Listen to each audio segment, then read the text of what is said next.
నేను మీ ఎంఐ నాయుడు. విజయనగరం జిల్లాలోనే కాదు రాష్ట్రం మొత్తం కూడా ఇదే పరిస్థితి. ఇంకా ఆంధ్రప్రదేశ్లో ఎండాకాలాన్ని తలపిస్తూ ఉంది. వానలు సకాలంలో పడితే ఏ పాటకే దుక్కులు దున్ని విత్తనాలు వేసి మొలకలు రావాల్సిన పరిస్థితి. కానీ చినుకులు రాలకపోవడంతో రైతు కంటి మీద కునుకు లేకుండా పోయింది. ఈ ఏడైనా బీడు తరిస్తే పేరుకుపోయిన అప్పులు కొన్నైనా తీరుతాయని అన్నదాతకు నిరాశ మిగులుతూ ఉంది. అంటే ఈరోజు రాష్ట్రంలో పరిస్థితి మనం చూస్తూ ఉన్నాం. అలాగే విజయనగరం జిల్లా బొబ్బిలి నియోజకవర్గంలో చాలా వేల ఎకరాల్లో కూడా రైతు మొత్తం కూడా చెరుకు వరి విత్తనాలు అన్నీ కూడా పండించినట్టుగా ఇక్కడ మనకు తెలుస్తూ ఉంది. అలాగే ఎక్కడ కూడా వరుణుడు వెనక వేశాడు అడుగు అనేసరికి ఇక్కడ వ్యవసాయం చేసుకునే రైతులందరూ కూడా ఇక్కడ పశువులతో ఇక్కడ మేత మేపిస్తున్నట్టుగా మనం తెలుస్తూ ఉంది.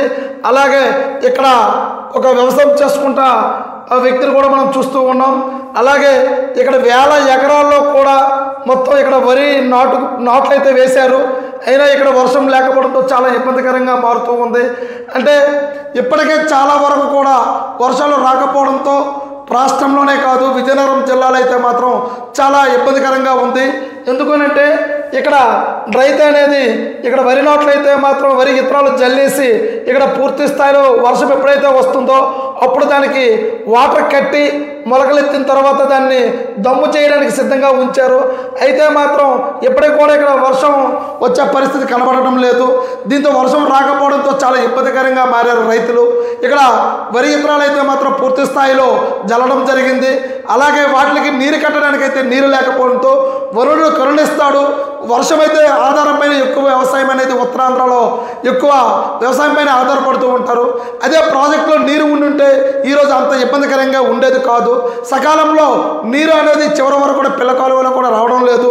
దాంతో చాలా ఇదిగో బీటి భూములాగానే ఇక్కడ ఉండిపోయింది.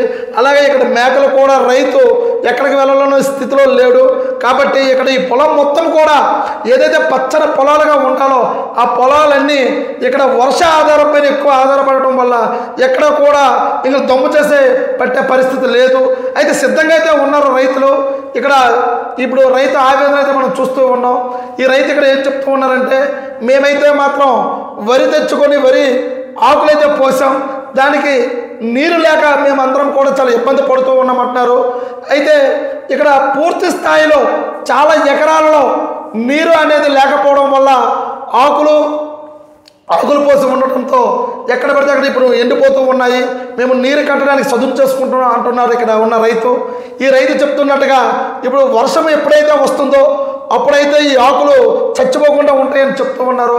అలాగే మేము కూడా పూర్తి స్థాయిలో గ్రౌండ్ లెవెల్లోకి వెళ్ళాం. ఇక్కడ ఉన్న అలతంగి గ్రామంలో పక్కనే ఉన్న ఒక రైతులు కూడా మేము కనుక్కుంటే ఇక్కడ పూర్తి స్థాయిలో కూడా ఇక్కడ బావులపైన ఆధారపడుతూ ఉన్నాం. మాకు వాటర్ సోర్సెస్ అయితే చాలా తక్కువగా ఉన్నాయని చెప్తూ ఉన్నారు. అంటే ఈ కథనంలో ఏం చెప్తూ ఉన్నారంటే ఆయన ఒకటే చెప్తూ ఉన్నారు, వర్ష ఆధారంతో మేము ఎక్కువ ఆధారపడి ఉన్నాము. ఇక్కడ చెరుకు అయితే మాత్రం ఇక్కడ మేము వేస్తూ ఉన్నాం.